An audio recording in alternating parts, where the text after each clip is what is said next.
계시록 14장 읽겠습니다. 6절부터 읽습니다. 또 보니 다른 천사가 공중에 날아가는데 땅에 거하는 자들 곧 여러 나라와 족속과 방언과 백성에게 전할 영원한 복음을 가졌더라. 그가 큰 음성으로 가로되 하나님을 두려워하며 그에게 영광을 돌리라. 이는 그의 심판하실 시간이 이르렀음이니 하늘과 땅과 바다와 물들의 근원을 만드신 이를 경배하라 하더라.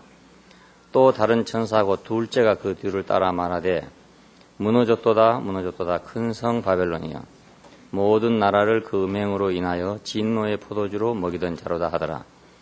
또 다른 천사 곧 셋째가 그 뒤를 따라 큰 음성으로 가로되 만일 누구든지 짐승과 그의 우상에게 경배하고 이마에나 손에 표를 받으면 그도 하나님의 진노의 포도주를 마시리니 그 진노의 잔에 섞인 것이 없이 부은 포도주라. 거룩한 천사들 앞과 어린 양 앞에서 불과 유황으로 고난을 받으리니 그 고난의 연기가 세세토록 올라가리로다.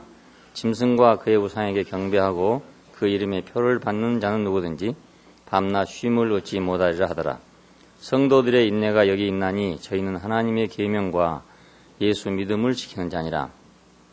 또 내가 들으니 하늘에서 음성이 나서 가로되 기록하라. 자금 이후로 주 안에서 죽은 자들이 죽는 자들이 복이 있도다 하시매 성령이 가라사대 그러하다. 저희 수고를 그치고 휴일이니 이는 저희의 행한 일이 따름이라 하시더라.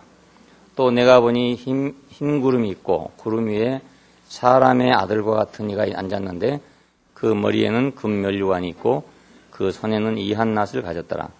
또 다른 천사가 성전으로부터 나와 구름 위에 앉은 이를 향하여 큰 음성으로 외쳐가로되 내 낫을 휘둘러 거두라. 거둘 때가 이르러 땅에 곡식이 다 익었음이로다. 하니 구름 위에 앉으신 이가 낫을 땅에 휘두르매 곡식이 거두어지니라. 또 다른 천사가 하늘에 있는 성전에서 나오는데 또한 이한 낫을 가졌더라. 또 불을 다스리는 다른 천사가 제단으로부터 나와 이한 낫 가진 자를 향하여 큰 음성으로 불러가로되 내 이한 낫을 휘둘러 땅에 포도송이를 거두라. 그 포도가 익었느니라 하더라. 천사가 낫을 땅에 휘둘러 땅에 포도를 거두어 하나님의 진노의 큰 포도주 틀에 던지매 성 밖에서 그 틀이 밟히니 틀에서 피가 나서 말 굴레까지 닿았고 1600 스타디온에 퍼졌더라. 지난번에 우리는 14만 4천과 함께 어린 양이 시온산에 선 것을 보았습니다.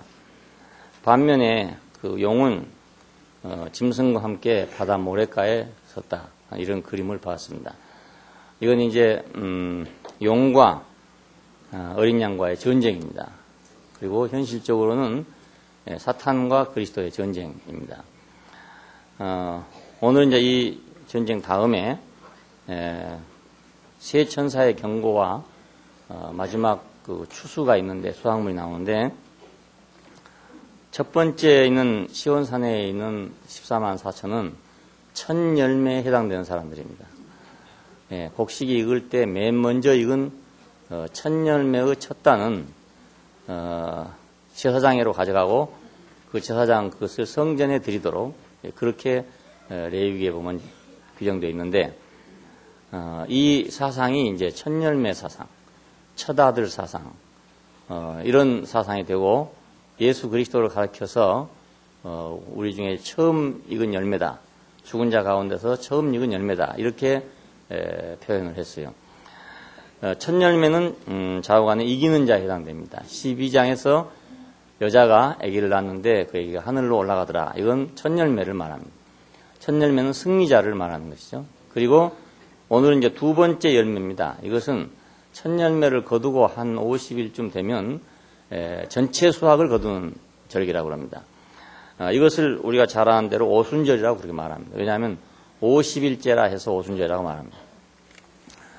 이른 비와 늦은 비라는 말도 같은 말이고 이 늦은 수확 이것을 여기서 이해하고 있는데 처음 수확이 있고 다음 수확이 있다 이런 뜻입니다.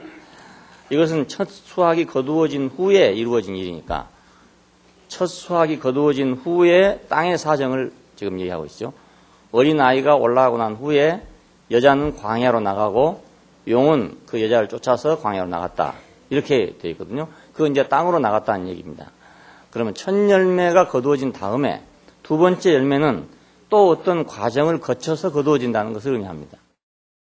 우리 열매가 익으려면은 바람과 비와 뭐 기후와 그 여러 가지 조건들을 이제 지나서 열매가 열리는 거잖아요.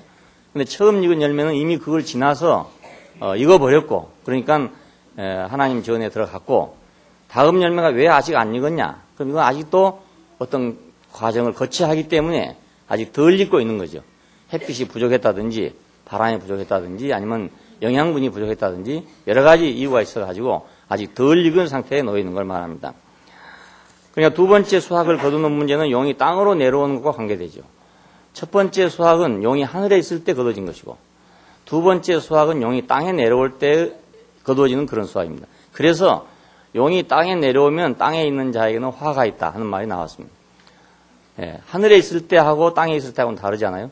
그 군대가 멀리 있을 때하고 가까이 있을 때 다른 것처럼 용이 하늘에 있을 때는 영적인 싸움이지만 땅에 있을 때는 영적인 싸움만이 아니라 현실적인 싸움도 된다는 것을 의미하고 있어요.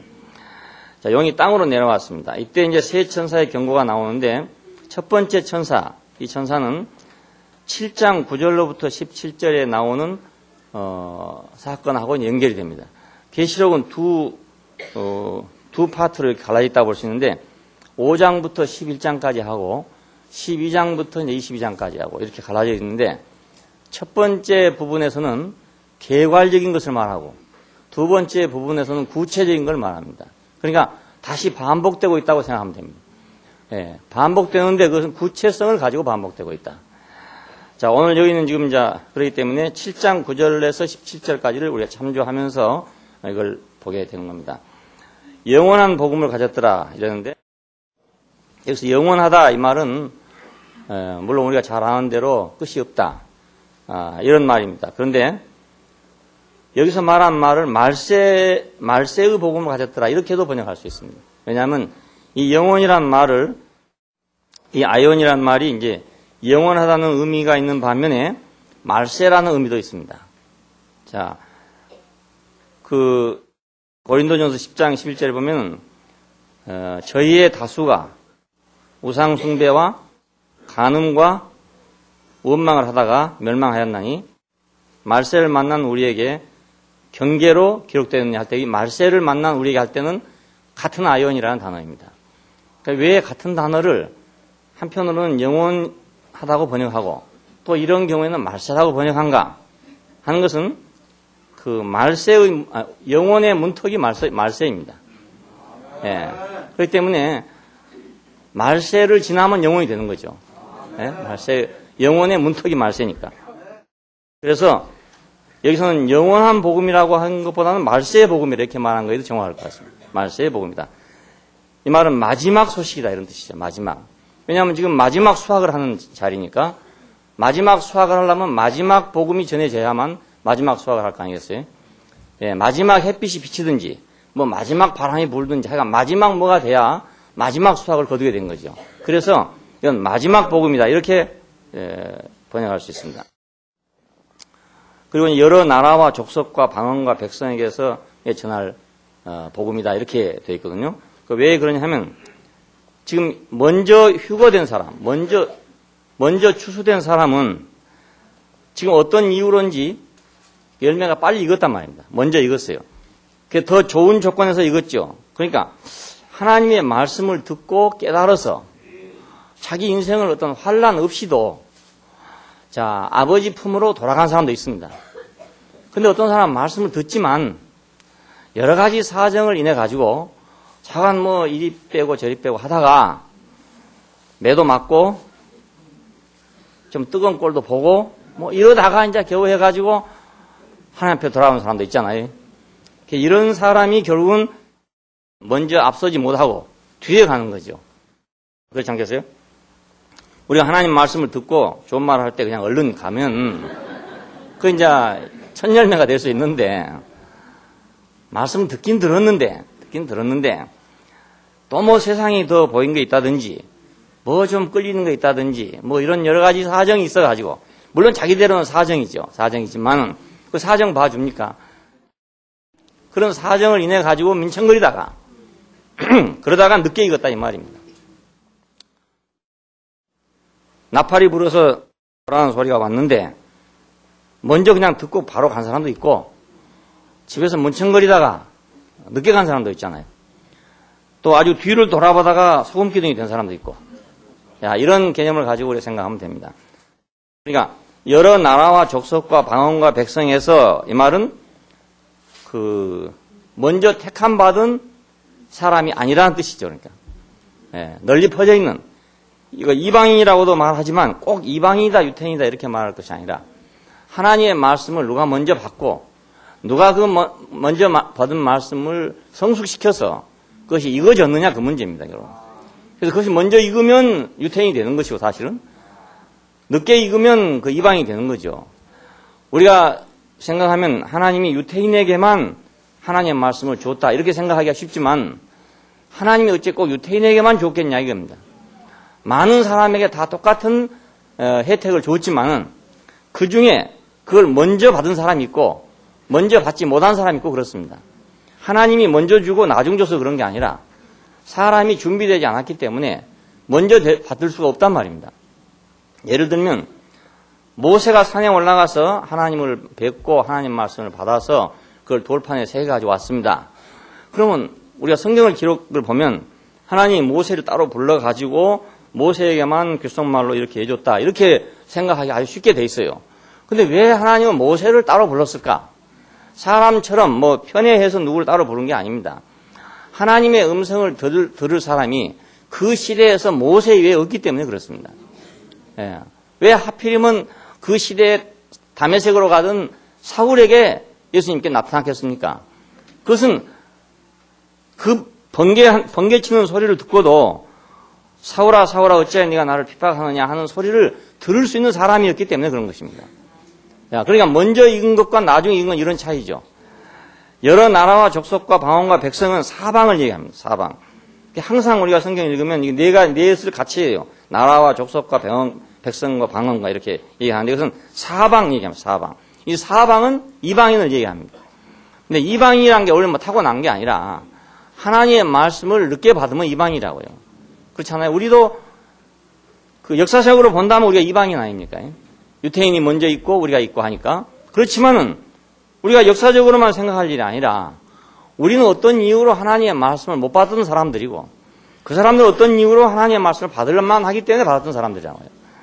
자, 그러니 이 사람들을 대상으로 한 것이니까 자, 이 사람들은 어린 양의 피로 구속함을 받은 사람들인 계시록 7장 9절 이하를 보면 14만 4천이 이미 맞고 그 다음에 허다한 무리가 나오더라 그럽니다. 종려 가지를 들고 허다한 무리가 나오더라. 그래서 저 사람들이 어디서 나오는 사람들입니까? 라고 물으니까 어린 양의 피에 그 옷을 씻어서 희게 한 사람들이다. 큰 환란에서 나오는 사람들인데 어린 양의 피에 그 옷을 씻어서 희게 한 사람들이다. 이렇게 대답을 했어요. 그러니까 14만 4천이 인을 맞을 때는 큰 환란이란 말이 없습니다. 근데 14만 4천 이후에 큰 무리가 나올 때는 큰 환란에서 나온 사람들 이렇게 말합니다. 자, 이걸 보면 우리가 첫 번째 열매가 거두어진 다음에 50일째는 비바람이 좀 심한 기간인 것 같습니다. 생각할 때 우리 인생에서 비바람이 좀 심한 것이라고 할 수 있어요. 자, 여기서 지금 나오는 사람도 이 세 천사의 경고를 통해 가지고 수확물로 거두어진 사람들이 바로 그러한 사람들이죠. 첫 번째 14만 4천은 이런 경고 없이 나온 사람들이잖아요.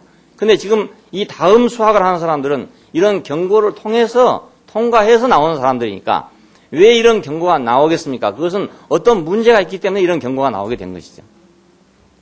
하나님의 말씀이 내게 경고가 된다면 내게 무엇이 있기 때문에 경고가 됩니다. 아무것도 없으면 경고가 될 필요가 없어요. 그렇잖아요? 예. 집에서 엄마가 야, 너 왜 숙제를 안 하냐? 이 말은 왜 합니까? 숙제를 안 하니까 하는 말이죠. 예? 너 학교 갔다 오거든 다른 데 가지 말고 PC방 가지 말고 숙제부터 해라. 이 말은 왜 하냐? PC방으로 먼저 가니까 하는 말이란 말입니다. 예. 그러니까 하나님의 경고가 있다는 말은 어떤 문제가 있다는 걸 의미하고 있습니다. 그래서 하나님을 두려워하라. 그에게 영광을 돌리라. 심판의 시간이 이르렀다. 만물을 창조하신 하나님께로 경배하라. 이런 경고의 말이 나오게 됩니다. 그러면 여기 해당되는 이 사람들은 하나님을 두려워함이 없든가 아니면 하나님을 두려워하는 것이 좀 적든가 그런 사람들이고, 그에게 영광을 돌리라 이 말을 보면 하나님께 영광을 전혀 안 돌리는 사람도 있고 영광을 돌리지만 반만 돌리는 사람도 있고 이렇다는 뜻이죠. 그렇죠? 예, 심판의 시간이 이르렀다 이 말을 하는 것도, 자, 어떤 사람은 잠자고 있는 사람도 있고 아주 죽은 사람도 있고 가기는 가는데 느림 가는 사람도 있고, 이러기 때문에 심판의 시간이 이르렀다고 하는 말을 하는 거죠. 그냥 할 리가 없잖아요. 자, 근원이신 하나님께로 경배하라 했는 것은 만물을 창조하신 이에게 경배하라 이 말을 왜 했겠습니까? 헛된 것을 경배하고 있기 때문에 이 말이 나오지 않았겠어요? 예. 그러니까 우리는 이 말을 들을 때, 아, 이것은 첫 열매하고는 좀 성질이 다른 사람들이구나. 우리 그렇게 알 수 있는 거죠. 근데 우리 속에 그런 요소가 없는 게 있단 말입니다. 예. 예, 하나님을 두려워하기는 하는데 적당히 두려워한다든지, 예, 영광을 돌리기는 돌리는데 적당히 돌린다든지, 이런 게 없는 게 아니기 때문에 이게 딱 구별해서 14만 4천은 누구고 그 다음 큰 무리는 누구다라고만 꼭 그렇게 할 수는 없어요. 우리 속에도 14만 4천의 부분도 있고 또 이 큰 무리의 부분도 있단 말입니다. 자, 밭에 가보면 먼저 익은 부분도 있고 다음 익은 부분도 있고 그렇잖아요. 한 밭을 이루고 있어요. 하나님이 거두어 가실 때는 먼저 익은 열매는 먼저 거두어 가고 다음 익은 열매는 다음에 거두어 간다 그 말입니다. 근데 먼저 익은 열매의 용도가 다르고 다음에 익은 열매의 용도가 다릅니다. 예, 그래서 우리가 먼저 익은 열매가 되기를 바라는 것입니다. 용도가 다르니까. 자, 말세의 복음. 그러면 무엇이 말세의 복음이 될까? 자, 우리가 이제 유태인들에게 주신 하나님의 복음을 보면, 예, 율법이라는 율법 우리가 하지만 그것도 복음입니다. 다 복음인데 하나님 말씀을 듣고 아브라함도 이삭도 야곱도 다 하나님 백성이 됐잖아요. 자, 이런데 어떤 사람은 그냥 쉽게 말해도 하나님 백성이 될 사람도 있고, 어떤 사람은 안 해도 안 되는 사람도 있고, 어떤 사람은 어디까지 가야 되면 죽음까지 봐야, 자꾸 피를 봐야 되는 사람도 있다 그 말입니다. 이것이. 예, 어린 양의 피로 씻었다 이 말은 꼭 좋은 말만이 아니에요. 그 피를 봐야만 되는 사람이다 이런 뜻이죠. 예? 엄마가 말을 하는데 그냥 뭐 눈치만 해도 알아듣고 다 공부하고 이런 학생도 있고, 잔소리 해야 되는 학생도 있고, 잔소리 갖고는 안 되고 또 매를 때려야 되는 학생도 있고, 근데 매를 때려 갖고도 안 되고 그래서 엄마가 막 가슴을 치고 통곡을 해야 되는 학생도 있고, 심지어는 그 엄마가 막 목매달아 죽어야 되는 학생도 있단 말입니다. 예. 그러니까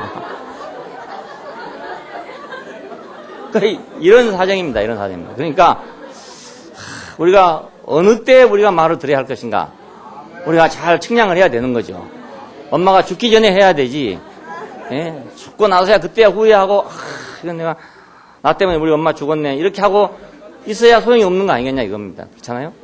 그러니까 하나님이 왜 어린 양을 잡아가지고 피를 문설주에 바르라 했는가, 그건 정말 참 마지막 얘기입니다. 마지막 얘기예요. 예, 마지막 얘기예요. 자, 이 마지막을 통해 가지고 구원을 받은 사람들이다 이 말이거든요. 마지막에 하나님께서 마지막 복음을 줘서 구원받은 사람들이다. 자, 근데 오늘 이제 우리가 유태교나 기독교를 통해서 우리가 오는 동안에 어린 양에 관해서도 우리가 들었고 또 예수님에 관해서도 들었고 다 들었어요. 그래서 이걸 이제 어떤 사람들은 또 교리적으로 받았기 때문에, 아, 그것만 가지고 좋다고 이제 예수님이 내 대신 죽어줬으니까 나는 죄가 하나도 없어졌다. 그래가지고 뭐 땅이 발에 닿는지 땅이 발에 닿는지 모르고 다녔다는 사람도 있고, 하여간 별 사람이 많이 있어요. 그 참 좋은 일이지만은, 그러나 시간이 지나고 나면 그것이 거달기였다는 걸 알게 됩니다. 예, 왜냐하면 어떤 깊은 그것이 들어오지 않았다 그 말이죠. 자, 그래서 또 다시 가면 원점으로 되돌아갑니다. 옛사람과 똑같이 되고 만단 말이에요. 자, 그래서 그분은 피를 흘린 것만이 아니고 죽으셔서 우리가 예수님은 피 흘리신 분이다, 나를 위해 피 흘리신 분이다라고만 우리가 옛날에 많이 생각했어요. 예, 피는 흘려도 안 죽을 수도 있습니다. 그렇잖아요? 피는 흘려도 안 죽을 수도 있습니다. 근데 우리가 그의 죽음을 본다는 건 마지막이죠. 예, 죽음을 보는 건 마지막입니다. 자, 그러니까 죽으심과 연합한 자가 되었으면 우리는 그의 살으심과 또한 연합한 자가 되리라. 자, 그러니까 피로써 우리가 씻어진 거 하고 피로써 내 죄가 넘어진 거 하고 그분의 죽으심과 연합한 거 하고는 차원이 다른 문제 아닙니까? 자, 이 죽으심과 연합하면은 함께 못 박혀졌나니, 자, 그리스도와 함께 못 박혀졌으면 우리는 또 함께 살 줄을 믿는다 그겁니다. 저는 이제 그 피로써 씻는다는 것도 그렇게 실감이 저는 안 났어요. 안 나고 그 피가 내 죄를 용서해 줬다 하는 것도 그렇게 실감이 나지 않았어요. 배우긴 배워도 내 죄를 그렇게 씻어준가 이렇게 생각되고 또 죄도 뭐 그렇게 심각한 죄가 없었기 때문에 내가 뭐 죽을 죄를 졌나 이런 생각이 들고 어떤 사람은 막 죄 때문에 너무 고민하다가 이제 죄가 다 이제 막 씻어지고 없어졌다 하니까 막 그렇게 좋아서 날뛰었다 그러는데 무슨 죄를 그렇게 지가지고 고민했는지 그 잘 모르겠어요. 잘 모르겠지만 제 생각으로는 뭐 큰 죄를 지어본 적이 없기 때문에 뭐 이런 정도 가지고 뭐 중리산이할 죄는 안 지었단 말입니다. 중리산이할 죄는 안. 그래서 예수님 피로 내 죄를 씻었다 하는 말이 그렇게 실감나지 않았단 말이에요. 깊이가 어떤 사람은 그렇게 왔으니까 되겠죠. 됐는데 제 경우에는 그렇게 심각하게 들어오지는 못했다 그 말이에요. 그러면 저도 그때는 아마 이 셋째 천사의 경고를 받아야 할 사람이었는지 모르죠. 왜냐하면 그 정도 갖고는 안 되니까. 피를 발라서 내 죄를 씻었다 하는 정도 갖고는 내가 감동이 안 된단 말이죠. 근데 그의 죽으심과 합하면 우리가 죽은 것이다. 나는 그의 죽으심과 합하여 이미 죽어진 사람이다. 나는 이 자리에서 딱 보니까 내가 뭐 씻어지고 안 씻어지는 문제가 아니고 나는 이미 그 안에서 함께 죽은 자구나. 그렇게 발견되더라고요. 죽은 자라구나. 근데 내가 산 줄 알았더니 이거 산 게 아니고 죽은 것이구나. 난 여기서 감동이 됐기 때문에 난 이것이 내 마지막 복음이라고 생각해요. 피로 말미암아서 죄 사함을 받아 가지고 자기가 구원을 받았다. 이렇게 말하는 사람이 너무나 많잖아요. 많은데 참 좋은 일이에요. 그렇게 되면 참 좋은 일이에요. 근데 거기서 감동을 못 받은 사람도 있다고요. 그것도 해결이 안 된 사람도 있어요. 피 흘림만 보고는 해결이 안 된 사람도 있다 그 말입니다. 어떤 사람들은 부흥회 가보니까 그렇더라고요. 그 뭐 벽에다가 이제 크게 그려놓고 이제 십자가 그려놓고 피가 조를 흐르는 그림을 그려놨어요. 그럼 그걸 보고 막 대성통곡을 하는 거예요. 가슴을 치면서 대성통곡하고 막 울고 난리가 나요. 근데 아무리 생각해도 그렇게 안 된단 말입니다. 그래서 참 고민이었어요. 왜 나는 그렇게 안 될까? 저 사람 저렇게 애통하고 저거 피를 보고 그렇게 막 자기 자식 죽은 것처럼 그렇게 고통을 하는데 혹시 나는 그렇게 안 될까? 그래서 나는 얼마나 완악하면 이런가? 이런 생각을 했어요. 그래서 상당히 갈등을 느꼈어요. 나는 그의 죽으심을 보지 못했던 것입니다. 나 그의 죽으심을 보고 나니까 내가 죽은 자구나.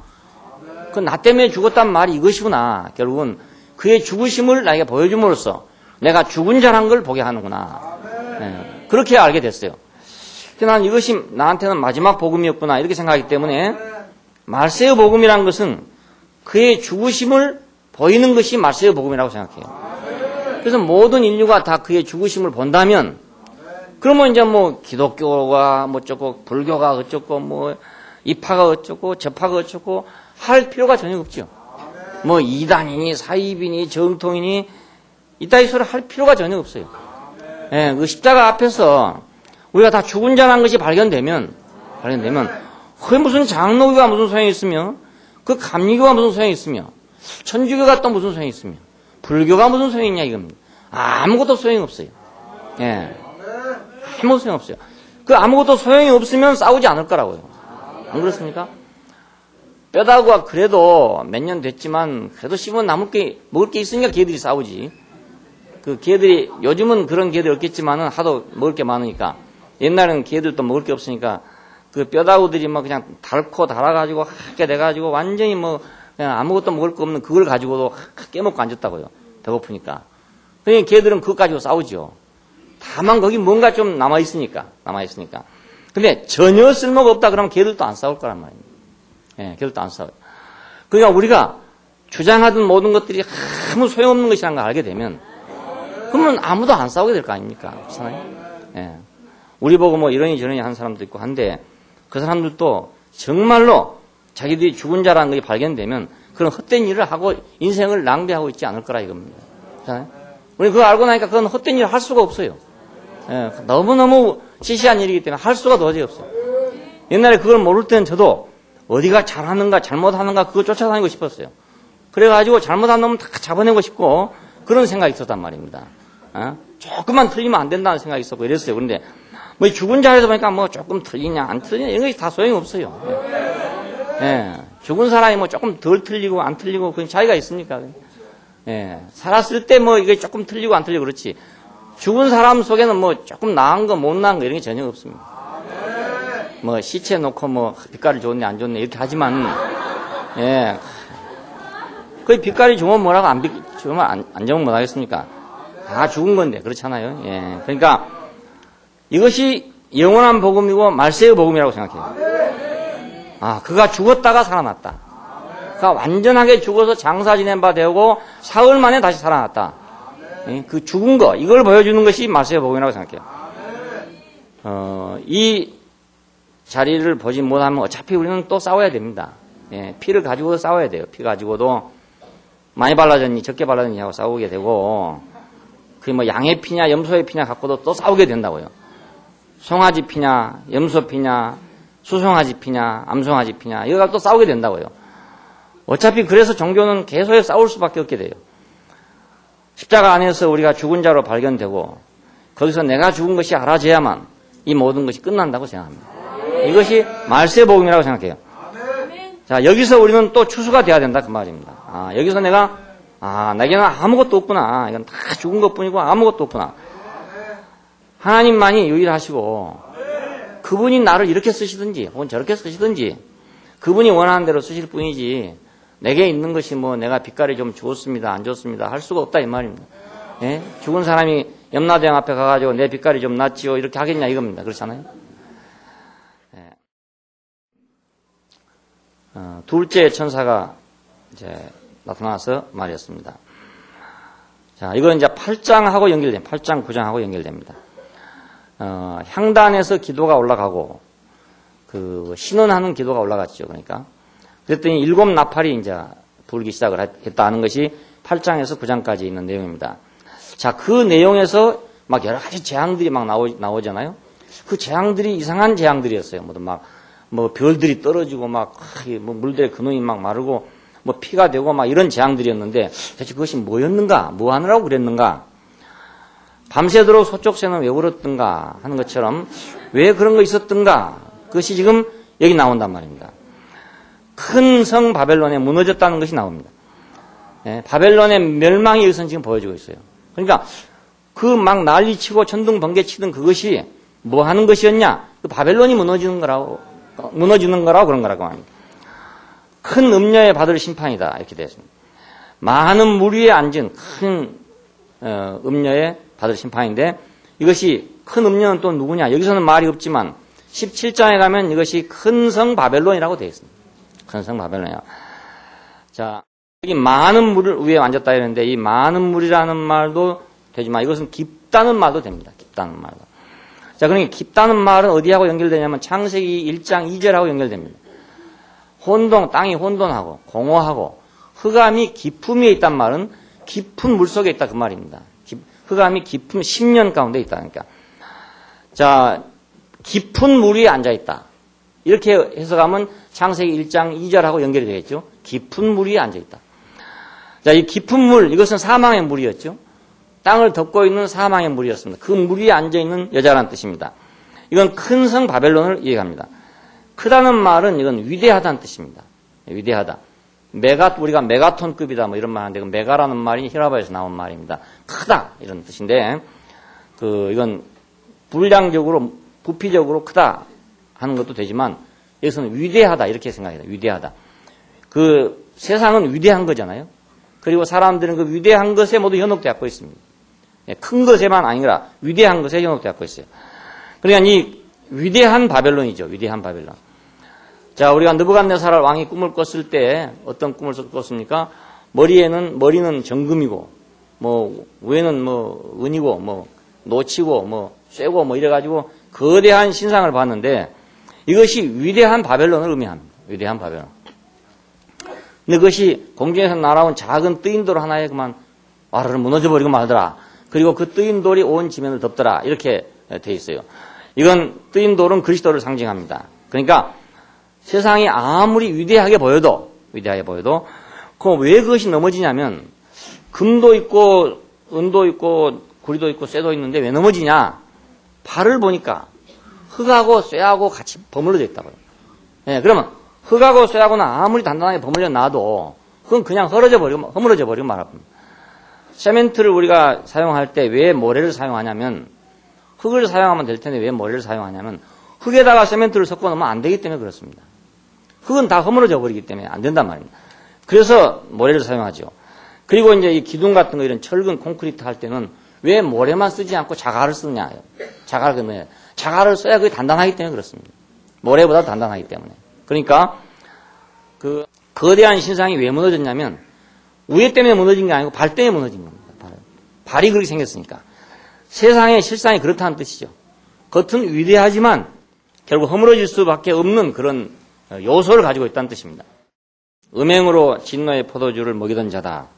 섞지 않는 포도주를 먹겠다. 그러니까 용서가 전혀 될 수 없는 그 안에 뭐가 조금이라도 섞여졌으면 그래도 여지가 있는데 전혀 섞이지 않는 포도주다 이런 뜻입니다. 이것은 적그리스도와 거짓 선지자의 결합 관계죠. 우리가 짐승이 나오고 그 다음에 이제 그 바다에서 나온 짐승이 나오고 그 다음에 땅에서 올라온 짐승이 나오고 그랬죠. 바다에서 올라온 짐승은 그 권력형, 그 다음에 땅에서 올라온 짐승은 종교형 그랬죠. 선지자형이죠. 그러니까 거짓 선지자. 자, 이 둘이 합하면 뭐가 되냐? 큰 바벨론이 된다 그겁니다.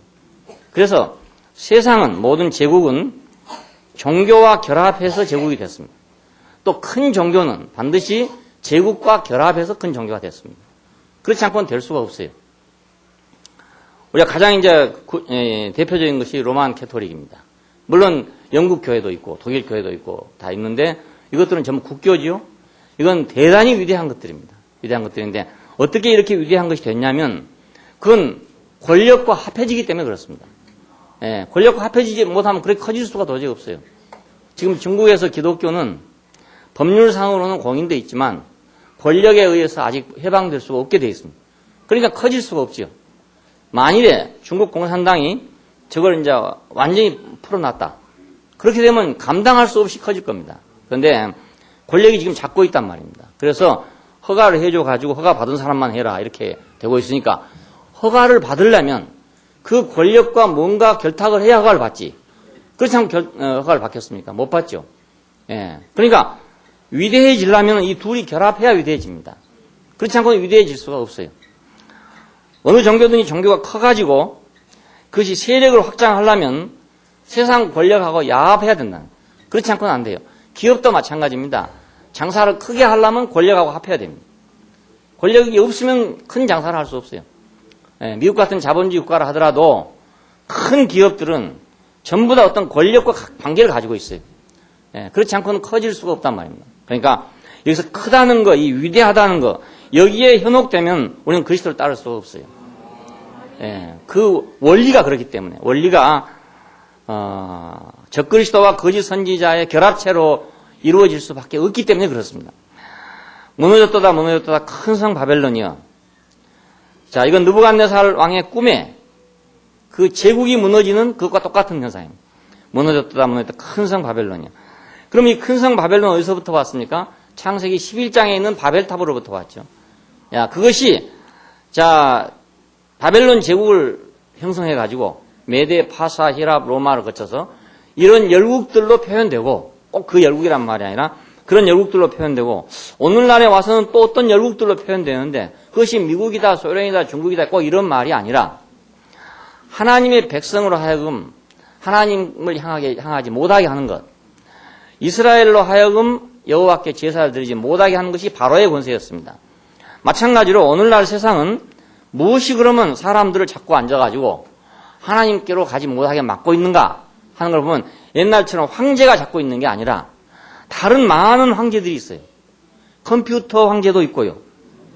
오락이라는 황제도 있고요. 술이라는 황제도 있고요. 여러 가지 있는 그 황제가 아주 많이 분산됐어요. 옛날에는 황제 한 사람 앞으로 전부가 직결됐는데 지금은 그렇지 않고 권력이 모두 분산됐습니다. 분산돼서 어린 아이들한테는 오락 게임이 황제가 되고 예를 들어 그렇습니다. 서태지가 황제가 된다든지 뭐 이런 식으로 해갖고 정신 못 차립니다. 공항에 있다가 한 번씩 와보면 누가 나를 저렇게 많이 환영 나왔는가 하고 보면 중학생 아이들이 칵 잡고 있는데 나를 환영 나왔는가 하고 보면 나 환영 나온 것이 아니고 다른 사람 잡고 있거든요. 누군가 하고 두리번걸 하다가 보면 소리가 나오는데 막 괴성이 나고 난리가 납니다. 얘들한테는 그 사람이 황제죠. 황제가 당연히. 예. 뭐 이거 진시황 이런 건 문제도 안 돼, 이 사람들한테. 문제는. 예.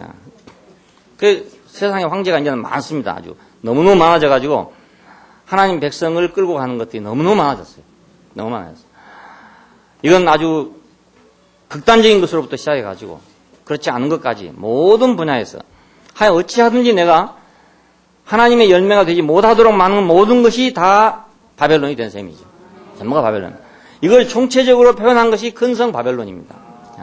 자, 이것이 무너졌다는 소식이 들려왔는데 이것이 무너진 것이 눈에 보이기만 한다면 그 느부갓네살의 신상이 무너졌다는 것이 역사적인 얘기가 아니라 실제적으로 자기 앞에 보이기만 한다면 이 큰 음녀에게 속을 사람은 아무도 없을 것입니다. 그런데 그렇게 보이지 않고 발은 보이지 않고 머리만 보인단 말이에요. 번쩍번쩍한 그 금머리만 보이기 때문에 사람들이 현혹돼 가는 거 아니겠습니까? 예. 두 번째 천사는 이걸 우리에게 보여주고 있습니다. 이건 그러니까 위대한 것에 현혹되지 말아라 이런 뜻이죠. 위대한 것에 현혹되지 말아라. 세상은 위대하지만 뜨인 돌 하나에 다 무너지는 것이다. 왜냐하면 가짜니까. 그게 가짜니까. 연합할 수 없는 것이고 하나 될 수가 없는 것이기 때문에 결국 돌 하나에 맞아도 쓰러지고 만다 그런 뜻입니다. 우리는 세상의 실상을 보면서 이걸 알아야 우리가 세상을 아는 것이 되겠죠. 예. 세상은 겉으로는 느부갓네살의 신상처럼 생겼어요. 근데 그 속, 성분, 그 성질, 본성, 그것은 뭔가, 그걸 우리가 안다면 우리는 포도가 되지 않고 빨리 곡식으로 익어지겠죠. 그렇지 않을까요? 더 머뭇거리지 않겠죠. 더 망설이지 않겠죠. 더 뒤돌아보지 않겠죠. 그 노세처가 만일 소돔 고모라가 유황불에 녹아질 것이라는 것을 봤다면 그건 뒤를 돌아보지 않았을 것입니다. 그런데 아직도 머릿속에 하나님의 말씀은 가라, 빨리 가라, 빨리 피해야 산다 했지만은 머릿속에는 아직도 위대한 소돔이 있었기 때문에 뒤를 돌아보다가 손길이 했다 그것입니다. 자, 그냥 우리가 두 번째 천사의 경고를 들은다면 우리는 세상에 돌아가지 않고 하나님 앞으로 돌아오게 될 것입니다. 세 번째 천사의 말이 나왔습니다. 이건 이제 10장 1절부터 11장에 있는 내용을 이제 참조해서 우리가 생각하면 됩니다. 10장에서 11장까지 보면 작은 책을 줬다. 두루마리 채를 줘서 내가 먹었더니 입에는 단데 배는 쓰더라. 이런 얘기가 나오고 그 다음에 이제 두 증인이 나와서 증거를 하는데 이들이 이제 죽임을 당해가지고 사흘 동안 길바닥에 쓰러져 있더라. 이런 얘기가 나오게 됐습니다. 자, 여기서 이제 우리는 성도의 인내를 요구하고 있습니다. 짐승과 그 우상에게 경배하지 말아라. 그리고 그 이마나 손에 그 표를 받지 말아라. 표를 받는 사람은 어린 양과 천사들 앞에서 불과 유황으로 고난을 받을 것이고 밤낮 쉼을 얻지 못할 것이다. 이런 경고가 이제 나오게 됐습니다. 자, 짐승과 우상에게 경배하지 말아라. 이마에나 손에나 표를 받지 말아라. 결국 짐승의 표를 받았단 말은 짐승이란 뜻입니다. 짐승이 됐다 그러지. 내가 짐승을 좋아하면 짐승의 표를 받아서 내가 짐승이 된다 그런 말이거든요. 짐승이 된다. 하나님의 표와 어린 양의 표를 받았다는 말은 내가 하나님이 된단 말이에요.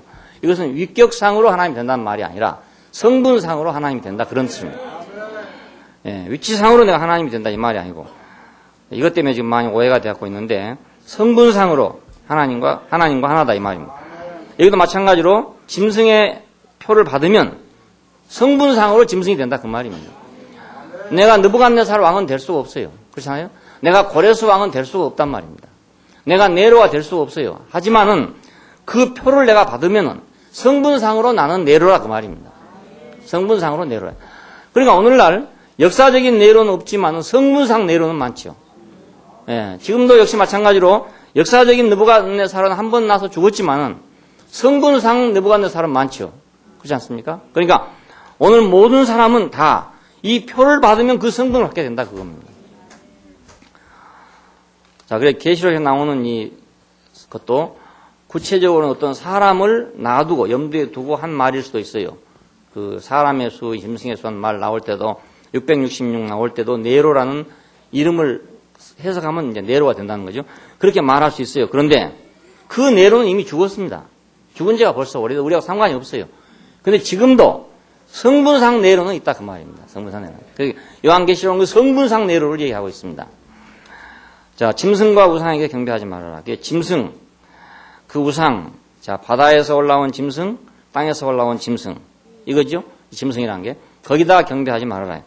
그 이마에 손에 표를 받지 말아라. 자, 이 표를 받는 사람은 어린 양과 그 천사들 앞에서 불과 유황으로 고난을 받을 것이고 밤낮 쉼을 얻지 못할 것이다 라는 걸 딱 보게 되면 이 짐승에 경배한다는 것이 어린 양과 정반대된다는 걸 볼 수 있죠. 예, 정반대되는 쪽에 있는 것이다. 하나님의 계명과 예수 믿음을 지키라 이렇게 말합니다. 하나님의 계명은 하나님의 증거입니다. 우리가 출애굽기 할 때 말씀드렸죠. 하나님의 계명, 하나님의 십계명은 하나님의 증거다. 그래서 그것을 증거판이라 한다 그럽니다. 증거판이다. 그냥 하나님을 그 형상이 없으신 분이니까 하나님 형상이 없으신가 그 말씀으로 그 하나님을 증거하고 있기 때문에 형상 없으신 하나님의 증거가 바로 하나님의 계명입니다. 그러니까 하나님의 계명과 그 말은 하나님의 증거와 예수 믿음이란 말인데 이것은 예수의 증거를 말합니다. 또. 자, 그러니까 하나님 증거와 예수 증거를 가지라 그겁니다.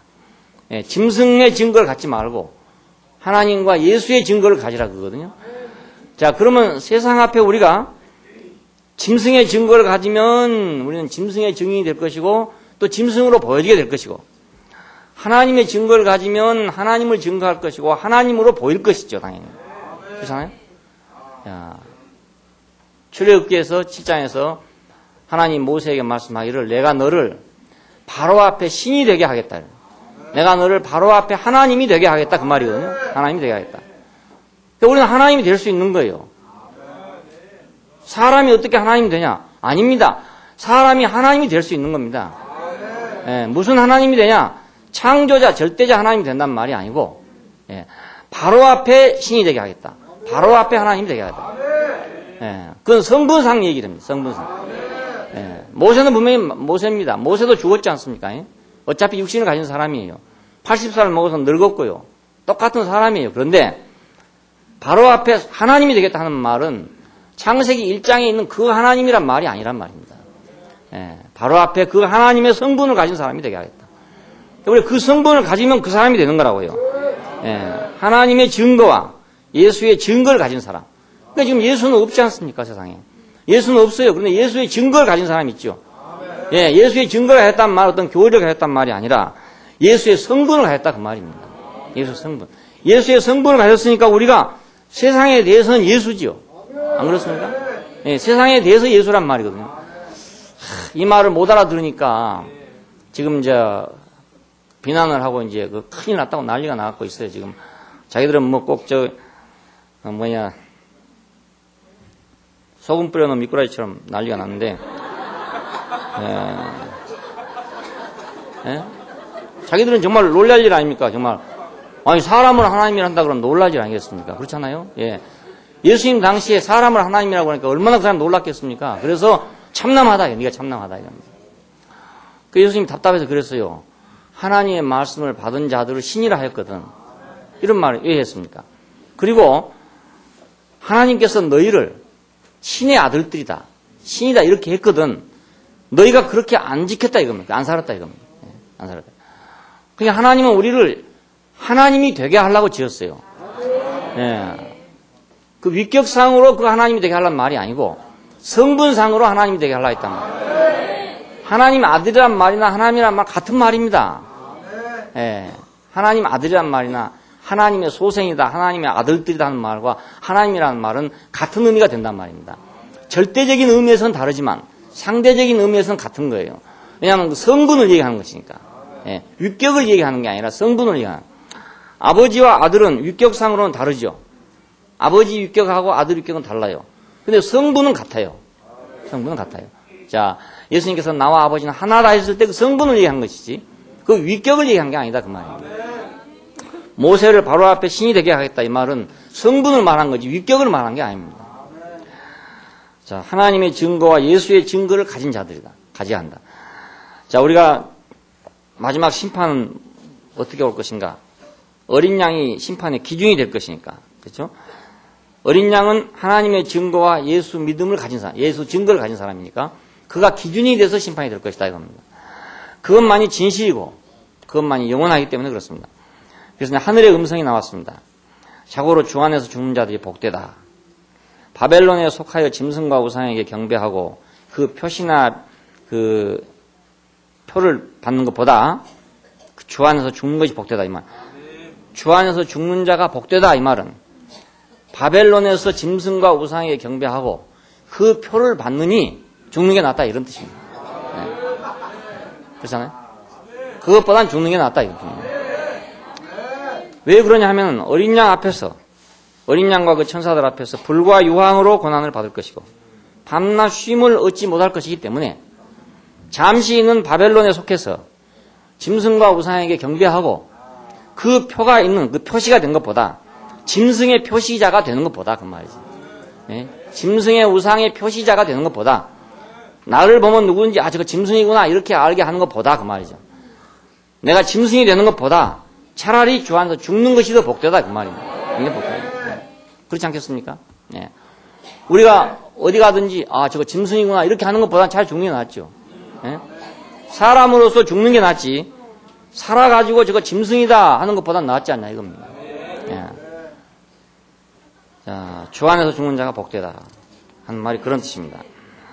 그리고 이제 마지막 수학이 14절에서부터 나왔습니다. 이것은 11장 15절 이하를 참조해야 됩니다. 흰 구름 위에 앉은 인자가 있는데 그가 이제 이한 낫을 가지고 수확하러 왔다 이랬으니까 흰 구름 위에 앉은 인자가 수확하러 왔죠. 아주 더 좁게 말하면 인자가 수확을 하러 왔죠. 인자가 머리는 금면류관이 있고 손에는 이한 낫을 가졌더라. 이것은 추수할 수 있는 자격을 갖췄다 그런 뜻입니다. 추수할 자격을 가졌다. 아무나 추수하는 게 아니거든요. 예, 이 추수는 자기의 자격만큼 추수를 합니다. 자, 인자는 인자만큼 추수하고 짐승은 짐승만큼 추수해요. 짐승은 짐승을 추수하고 인자는 인자를 추수하게 됩니다. 네. 우리가 곡식은 농부가 그냥 다 추수하는 거지만은 여기 이 곡식은 그런 곡식이 아니고 인격적인 곡식이기 때문에 인자는 인자를 추수하고 짐승은 짐승을 추수하고 그렇게 됩니다. 자, 그러니까 여기서 생명의 승리를 추수하는 자지요. 머리에 금면류관이 있다는 말은 금은 생명이고 면류관은 승리잖아요. 야, 생명의 승리 이로 말미암아 생명의 승리로 말미암아서 추수한다는 뜻이니까 예수님께서 죽으시고 사흘 만에 부활하셔서 하나님 보좌 우편에 오르신 것은 승리를 말합니다. 그 승리 때문에 그 생명의 승리 때문에 우리가 추수되어진 것입니다. 제자들은 그분이 죽고 다시 살아서 하나님 보좌 우편에 오른 걸 보기 전까지는 그들은 다 도망친 사람들이었어요. 예, 다 따를 수가 없는 사람들이었어요. 근데 그 영광을 보고서 비로소 그를 다시 따르게 됐어요. 이 말은 그 영광으로 말미암아서 그들이 추수됐다는 걸 의미합니다. 추수되었어요. 그러니까 우리도 그분의 영광이 우리에게 온 것만큼 우리가 추수가 되는 거예요. 예, 그 영광만큼. 자, 우리가 그분의 영광이 보여진 것만큼 나는 추수가 되어집니다. 자, 예수가 세상에서 얼마만큼 좋으냐, 내게 대해서 얼마만큼 좋으냐 하는 것이 나를 추수하는 거라고요. 예, 얼마만큼 좋으냐 하는 게. 예. 내가 억지로 추수가 될 수가 없어요. 내가 좋은 정도가 곧 나의 추수의 정도입니다. 예, 내가 얼마만큼 그분이 귀중하고 내가 얼마만큼 좋으면 얼마만큼 존귀한가 그것이 곧 나를 결정해 주는 거라고요. 사탄은 섞이게 하고 생명은 갈라내는 거거든요. 분류하는 거거든요. 그래서 낫을 들었다 그럽니다. 낫은 이제 이상만 치는 거잖아요. 그 찌꺼기 놔두고 이상만 잘라가지고 가는 거예요. 수화가. 흰 구름 위에 앉은 인자가 손에는 이한 낫을 가지고 있는데 머리에는 금면류관이 있더라. 예, 생명의 면류관, 생명의 승리를 가지고 추수하러 왔다는 뜻입니다. 자, 인자로 추수하니까 인자는 누굽니까?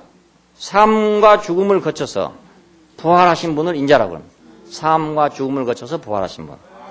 자, 그렇기 때문에 다시 오실 때도 역시 인자로 오신다. 예, 우리에게 처음 오실 때도 인자로 오셨고, 승천하실 때도 인자로 승천하셨고, 다시 오실 때도 역시 또 인자로 오시는 겁니다. 예. 자, 그러니까 하나님은 인자를 추수하는 분이죠. 사람을 지으시고 있는 분은 사람을 추수하려고 사람을 지었어요. 예, 거기서 뭐 귀신 추수하려고 사람을 지었겠습니까? 사람 지으신 분은 사람을 추수하려고 사람을 지었죠.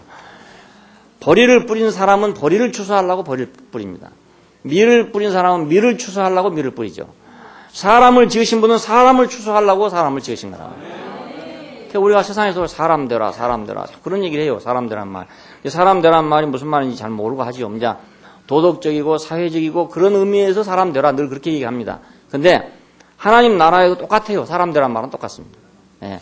이 세상에서도 사람 되라, 사람 되라 하는 거고 하나님 나라에서 역시 사람 되라, 사람 되라 하는 거예요. 귀신 되란 말이 아닙니다. 어떤 영물이 되는 게 아니고 사람이 되는 겁니다. 인자로 추수하러 왔어요. 그러니까 우리에게 오실 때 그 오시는 분이 곧 우리의 모습을 결정하고 그 오시는 분의 상태대로 우리가 추수된다 그 말입니다. 예, 인자로 오셨으니까 인자를 추수하는 거죠. 인자 아닌 건 추수할 수가 없어요. 우리 안에서 인자 외의 다른 부분이 있다면 그건 추수할 수가 없습니다. 인자 외의 다른 부분도 우리가 있을 수가 있어요. 혹시 있지만 그것은 추수가 되지 않습니다. 우리가 밭에 가보면 추수할 거하고 안 할 것이 다 구별되어 있습니다. 지금 한참 논에 가니까 지금 벼를 추수하고 있더라고요. 보니까 트랙터로 쫙 잘라가지고 갑니다. 그래가지고 알곡만 싹 떨고 나머지는 놔도 가버려요. 그러니까 그것들이 그때까지는 다 필요한 것들입니다. 예, 벼가 자라서 열매가 열리는 거니까 그 벼란 게 얼마나 필요한 것입니까? 아주 소중하고 필요한 거죠. 그런데 추수할 때 보면 그건 놔두고 간단 말이에요. 추수할 때 보면. 자, 그러니까 추수는 누가 하냐? 인자가 추수하는 거다 이겁니다. 예수님에게도 그렇죠. 그분에게 여러 가지 이적도 있고 뭐 말씀도 있고 뭐 여러 가지가 있었어요. 여러 가지 있었는데 하나님이 그 추수에 갈 때는 인자만 추수에 갔습니다. 예, 오늘도 우리도 마찬가지입니다. 우리가 선교 사업도 할 수 있고 뭣도 할 수 있고 할 수 있어요.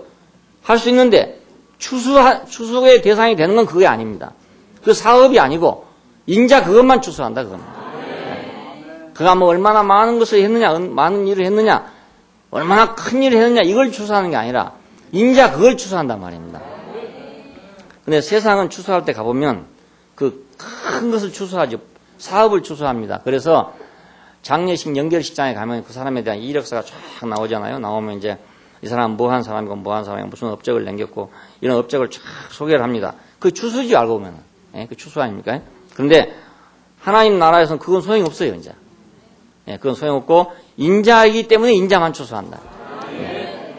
예, 그러면 할 필요가 없네. 이렇게 생각할 거 아닙니까? 예, 할 필요가 없는 사람은 안 하는 거예요. 할 필요가 없는 사람은 안 하는 거예요. 근데 이상하게 그 인자로 추수되는 사람은 할 필요가 있기 때문에 자기가 하는 거예요. 그렇지만 그걸 자기가 가지고 가려고 하는 게 아니단 말입니다. 예, 가지고 가려고 그걸 하는 게 아니에요. 자기는 자기 생명이 그렇게 생겼기 때문에 하는 거지. 그걸 가져가려고, 지푸라기를 가져가려고 지금 그거 키우고 있는 건 아니다, 이겁니다. 예, 우리가 이걸 명확하게 구분해야 됩니다. 아, 그래. 그러면 벼만 거둬가면, 그럼 이파리는 소용없네. 그럼 이파리는 하지 말지, 뭐. 있지 말지, 키우지 말지. 그렇게 생각할 수 있잖아요. 그런데 그 벼가 자라려면 잎이 있어야 된다고요. 그래서 그걸 생리적으로 하는 거예요, 생리적으로. 분명한 것은 추수할 때는 인자로 추수한다. 그 열매만을 추수한다. 그것입니다. 예, 그러니까 이건 아주 데리케이트한 그런 문제입니다. 아주 예민한 문제. 예. 인자로 추수, 열매만 추수하네? 열매만 추수하네? 그럼 지푸라기는 소용이 없네? 분명히 소용이 없어요. 없지만은 그게 자라난단 말이에요. 자라난단 말이에요. 예. 그러니까 일을 하는 사람은 이 일 한다고 뭐 은혜를 입냐? 뭐, 일 안 해도 뭐 누리는 건 뭐 잘 누리더라. 그런 사람이 있어요. 그러면 일할 필요 없네. 가만히 앉아있는 사람이 오히려 더 잘 누리네. 뭐, 일 안 하는 사람이 잘 누리네. 뭐, 이런 사람이 있어요. 근데 그건 아마 열매가 제대로 안 열릴걸요. 열매가 제대로 안 열려요. 틀림없이 그래요. 예. 가보면은, 뭐, 이파리 이건 소용없는 거예요. 알고 보면, 뒤로 가보면 소용없는. 근데 그것이 시지부지한 것은 열매도 시지부지하다. 예? 이파리가 시지부지한 것은 열매도 시지부지해. 그러니까, 아이고, 야, 아무개 보니까 뭐, 그냥, 아무것도 안 한데도 뭐, 참, 뭐, 충만하게 누리더라. 이렇게 눈에 보이는 사람이 있다고요. 이렇게 눈에 보이는 사람은 그렇게 하는 거예요. 그렇게 하는데 그런 사람은 가을에 가보면 지지부지 하다니까요. 뒤집어지지. 참 이상한 일이야. 그러니까 이거 할 수도 없고 안 할 수도 없고. 그래서 하려고 생각해도 안 되고 안 하려고 생각해도 안 돼요. 그 생명만큼 그렇게 하게 되는 거지. 억지로 할래 해도 아니고 억지로 안 할래 해도 안 되고. 자기만큼 추수해. 인자로 추수해야 된다. 자, 이 추수하는 게 이제 순서가 있답니다. 첫 열매의 첫 것은 하나님의 전에 드린다. 50일째 되는 것은 모든 수확인데 그때 함께 거둬가지고 또 다른 소재를 드린다. 그렇게 돼 있어요. 이것은 과정이 필요한 것을 의미합니다. 50이라는 과정이 더 필요하다. 그 50이라는 과정이 결국 대환란이 될 수가 있습니다. 고린도전서 15장 20절 이하에 보면은 차례가 있단 말이 나옵니다. 각기 자기 차례대로 되리니 먼저는 첫 열매인 그리스도요. 다음에는 그리스도 강림하실 때 그에게 붙은 자요. 그 후에는 나중이니 이랬습니다. 그러면 자, 첫 열매에 그리스도가 있고 그 다음에 그에게 붙은 자가 있고 그 다음에 그 또 나중이 있고 그렇다 이거예요. 나중이 있다. 그러니까 나중이 그럼 좋은 거냐? 나중이 좋은 게 아니고 더 어려운 거다 이겁니다. 더 고생은 더 많이 하고 추수는 더 늦게. 왜냐하면 우리가 가보면요, 첫 열매가 열리는 것은 참 아주 탐스럽고 좋습니다. 아주 충실하고 좋은 것들이에요. 그런데 가을엔 맨 나중에 추수한 걸 보면요, 아주 찌지부리해요. 찌지부리한데 이건 고생은 제일 많이 했어요. 고생은 많이 했는데 찌지부리해요. 그러니까 고생 많이 한다고 꼭 충실해지는 건 아닙니다.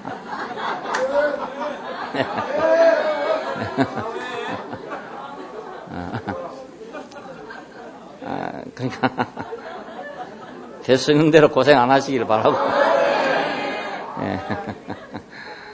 각기 자기 차례대로 되리니 먼저는 첫 열매인 그리스도요. 다음에는 그리스도 강림하실 때 그에게 붙은 자요. 그 후에는 나중이니.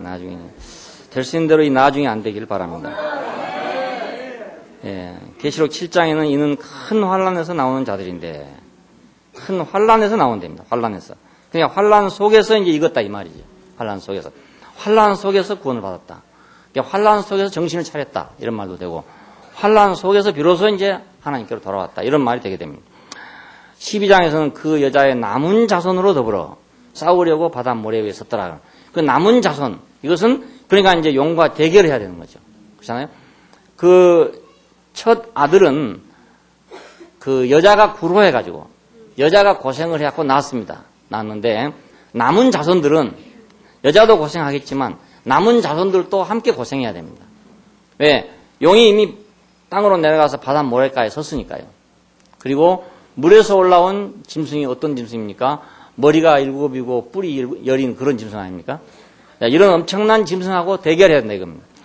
이런 엄청난 세력과 싸워야 되고 이런 엄청난 세력 수에 부딪혀요. 하나님이 절대적이면 세상이 어쩌면 아주 쉬워져 버려요. 하나님이 절대적이면 세상은 오히려 쉬워져 버려요. 그런데 하나님이 좀 절대적이 아니고 시시하면 세상이 쉬울 줄 알지만 절대로 그렇지 않고 세상은 점점 더 어려워져요. 그래서 머리가 7이고 뿔이 10이고 이런 놈을 만나게 됩니다. 내가 교회만이 전부고 그리스도만이 전부이면은 오히려 세상은 아주 작아요. 참 이상한 것은 근데 이게 교회가 좀 부분적이고 내 생활의 일부고 뭐 이런 식으로 된다더니 뭐 조금 적으면 그러면 쉬울 것 같죠? 그렇지 않습니다. 세상이 너무너무 어려워집니다. 자기는 날마다 늘 어려움을 겪게 됩니다. 누구한테? 10뿔 가진 짐승한테. 10뿔.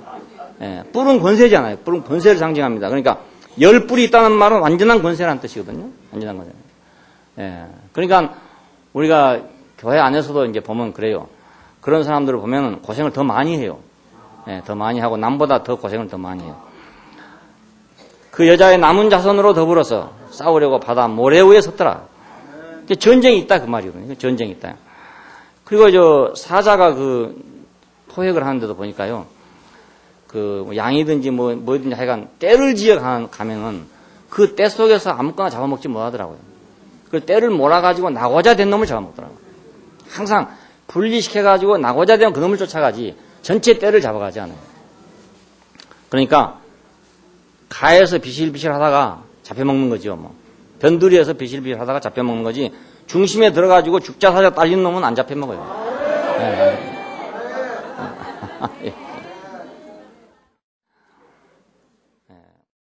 계시록 14장 14절은 내 낫을 휘둘러 거두라. 땅의 곡식이 다 익었느니라. 다 익었느니라. 자, 땅의 곡식이 다 익었단 말은 이제 그 절기가, 그 시간이 다 갔다 이 말 아닙니까? 그 어떤 과정들이 다 지나갔다는 뜻이거든요. 다 지나가서 얘는 다 익었다. 물론 마지막에 가면 다 익겠지만은, 그러나 이렇게 난리치고 고생하고 익는 거 하고 미리 익는 거 하고 이걸 지금 비교해서 얘기하고 있는 겁니다. 계시록을 왜 썼냐면 언제 익어도 익을 거니까 그냥 그대로 살아라 이런 말이 아니고, 이게 뒤로 익으면 고생이 많다. 그러니까 뒤로 익으면 이러이러한 문제가 많이 생긴다 하는 걸 알려주려고 지금 썼다고요. 예, 환란 이후에 수확된다. 이걸 의미합니다. 뭐 대환란 얘기를 이제 많이 합니다. 뭐 그래가지고 뭐 이 지상에 무슨 막 큰 대환란이 벌어질 것인데 그때 뭐 어디로 갈 거냐, 어떤 사람이 구원받을 것이냐, 뭐 이래가지고 뭐 했어요. 안 익으면 환란을 받는 거지. 뭐 무슨 용한 수가 있어가지고 도망칠 수 있는 방법이 있는 게 아니에요. 어디 뭐 계룡산으로 백두산으로 간다고 되는 일도 아니고요. 그런 일이 전혀 아닙니다. 안 익으면 역시 햇볕을 더 봐야 된다. 예, 빨리 안 익으면 그렇잖아요. 고기도요, 구워보면은요, 빨리 익으면 놀짱하게 잘 구워져요. 근데 이거 잘 안 익으면 또 굽고 하다 보면 시커멓게 탄다고요. 예, 그러니까 구워지기는 구워졌는데 역시 맛이 없어. 그러니까 좋은 불에 그냥 살짝 딱 구워야 맛이 있죠. 예, 불도 시시하고 이렇게 하면은 뭐 굽다 말다 해가지고 한쪽은 익고 한쪽은 안 익고 그러면 또 한쪽 안 익은 거 익히려고 하다 보면 이쪽 또 타고 말이죠. 예, 예, 그래 돼요.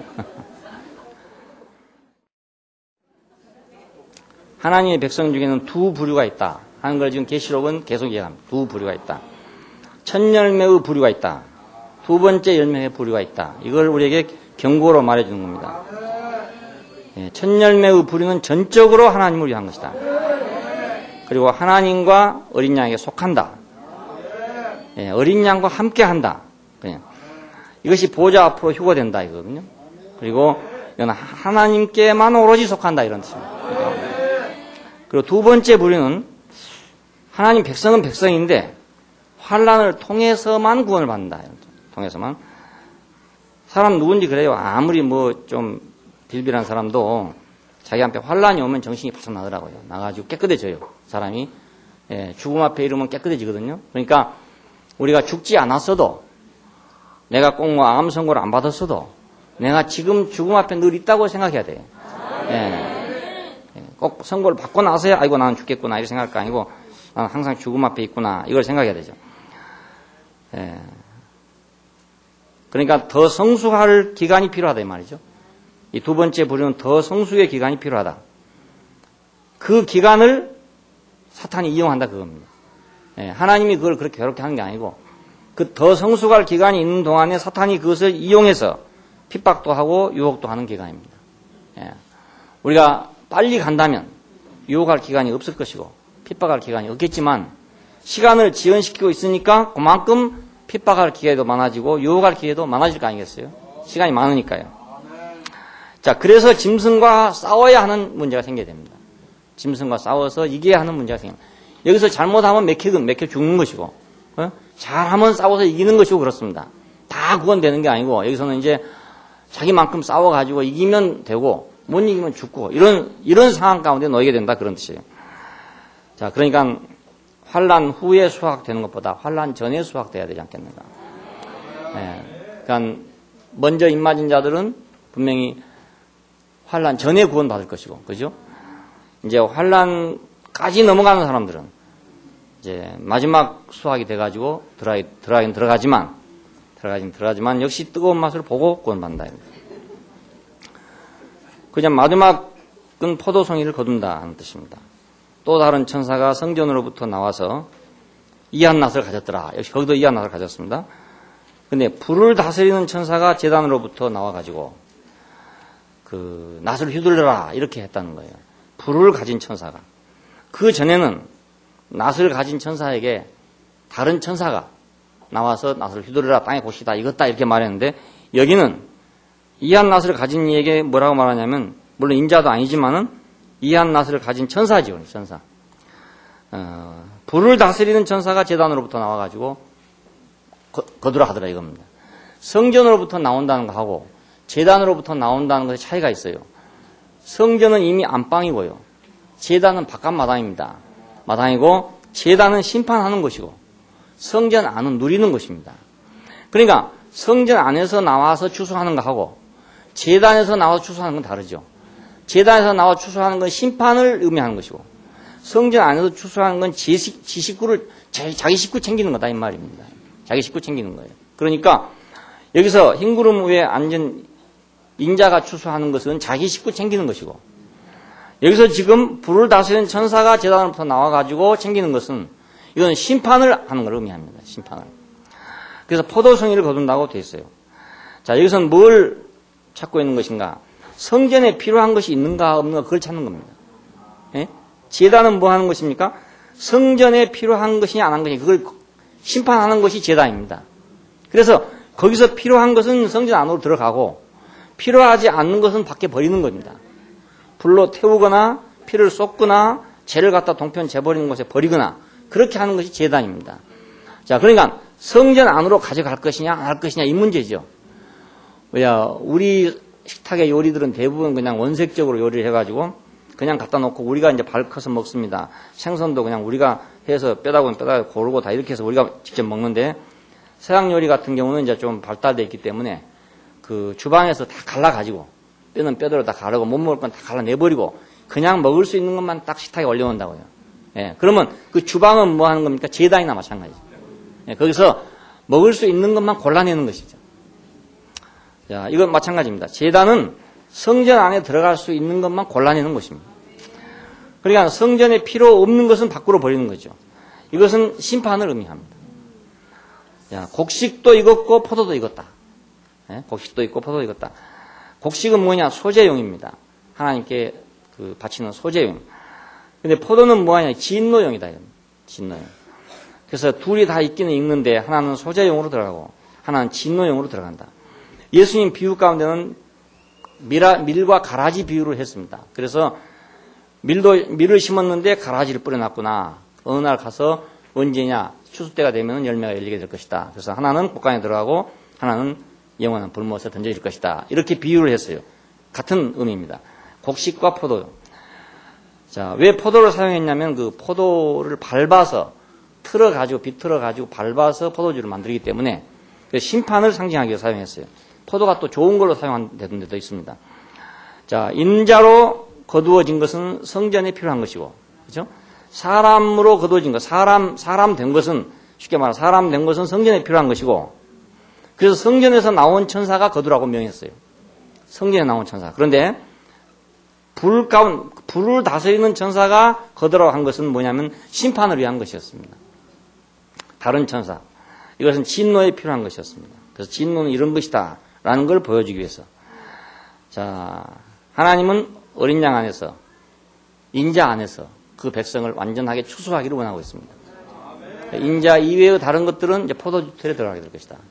우리가 인생을 살아보면 이것이 맞죠. 왜냐하면 내게서 하나님이 뭘 거두시느냐, 내게서 마지막 뭐가 남냐, 그럼 인자 하나만 남습니다. 예, 다른 건 다 포도주틀로 가버리고 말할 겁니다. 그러니까 우리가 무엇을 붙잡고 살아야 할 것인가 하는 게 분명하죠. 처음에 비료가 나왔을 때 우리가 잘못해가지고 농사를 버린 경우가 많았습니다. 충주에서 이제 요소 비료 공장이 생겼죠. 그래서 비료가 없는 판에 그걸 주니까 얼마나 좋았겠습니까? 그래서 그걸 갖다가 그냥 5만 대 다 뿌렸습니다. 논에도 뿌리고 밭에도 뿌리고 막 다 뿌렸어요. 뿌려놓으니까 뭐 벼가 얼마나 무성하게 자라는지 막 새파랗게 자랍니다. 뿌린 논하고 안 뿌린 논하고는 서로 볼 수가 없어요. 너무너무 차이가 나가지고. 곡식 밭에 가면요, 요소 비료를 뿌려놓은 거하고 안 뿌려놓은 건 차이가 너무너무 많아요. 한쪽은 누리누리하고 있고, 한쪽은 새파랍니다. 이야, 이거 정말 좋은 거다, 이렇게 생각했습니다. 했는데, 요소 비료를 계속 뿌리면, 잎은 무성한데 열매가 안 열립니다. 잎은 무성한데. 예, 그렇게 돼버렸습니다. 그리고 조금만 바람이 불어도 휘청 넘어져 버려요. 예, 그래가지고 뭐 바람 한번 불었다 그러면 다 쓰러져 버려요. 왜? 힘이 약해가지고. 예, 그러니까, 하나님은 자기 백성을 그 어린 양 안에서 수확하려고 합니다. 어린 양 안에서. 그 인자 안에서 수확하려고 합니다. 그래서 하나님은 항상 관심이 그 농사를 짓고 있지만 잎을 키우고 있기는 있지만 관심은 어디 있냐? 열매에 있단 말이에요. 그래서 농사를 지으면서 늘 열매가 어찌 될 것인가를 생각하고 짓는 거죠. 그래서 비를 하다 열매를 생각해서 그래서 이제 뭐 인산이니 가리니 이런 비료들이 이제 첨가해서 저는 복합 비료라는 것이 생기게 됐습니다. 자, 인산, 가리 이런 것은 그냥 뿌려놔두면 뭐 곡식이 자라는지 안 자라는지 잘 몰라요. 표가 안 난단 말입니다. 그래서 사람들은 그건 안 쓰려고 생각했어요. 근데 그걸 뿌려야만 열매가 결실이 잘 된다 그 말입니다. 그래서 지금 복합 비료를 사용하는 거 요소 비료는 잘 사용하지 않아서 충주 비료 공장은 문을 닫게 됐습니다.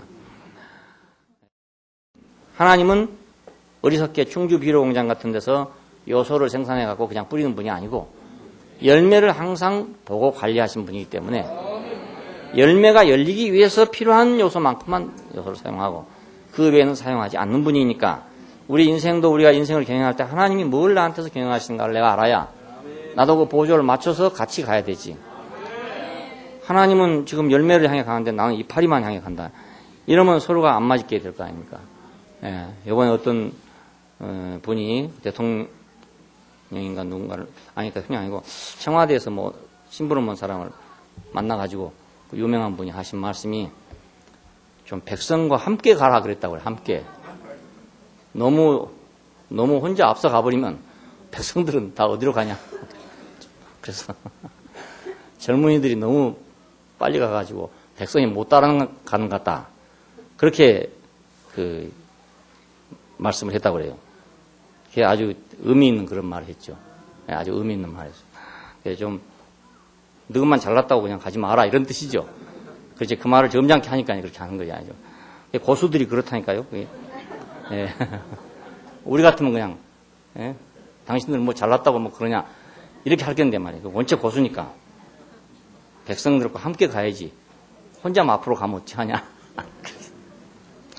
우리 잘 알아들었는지 못 알아듣는지 잘 모르겠어요. 우리가 하나님이 가시는 것을 알아야 뭘 하시는 걸 알아야 내가 그래 조금 도움이 되죠. 예, 조금이라도 내가 헛질을 안 하고 말이죠. 예, 부모의 마음을 조금이라도 알면 그래도 아이들이 어지레를 안 한단 말입니다. 그런데 잘 모르면 부모를 돕는다는 것이 오히려 더 엉망진창을 만들어 버리거든요. 그러니까 우리가 하나님을 위하지 않으려는 사람은 뭐 별 문제지만 하나님을 위하려고 한다면 그렇다면 그분이 무엇을 하시는가를 알아야 우리가 그분에게 조금이라도 도움이 될 수 있다. 예, 그분은 인자를 거두시는 분이다. 인자를 추수하는. 예, 마지막 추수는 인자로 추수하게 될 것이다. 그리고 다시 오실 때도 역시 인자로 오신다. 왜냐하면 인자를 추수하기 위해서 다시 오신다. 그것입니다. 예, 기도하십시다. 감사하신 아버지 하나님,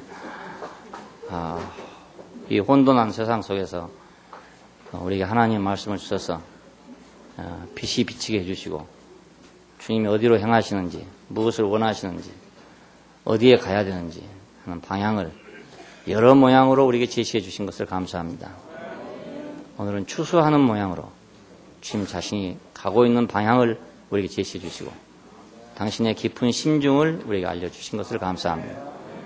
우리가 조금이라도 당신의 마음을 알아서 우리가 당신의 위해서 돕는 자가 되기를 원하고 협력하는 자가 되기를 원합니다. 주 예수님 이름으로 기도합니다. 아멘.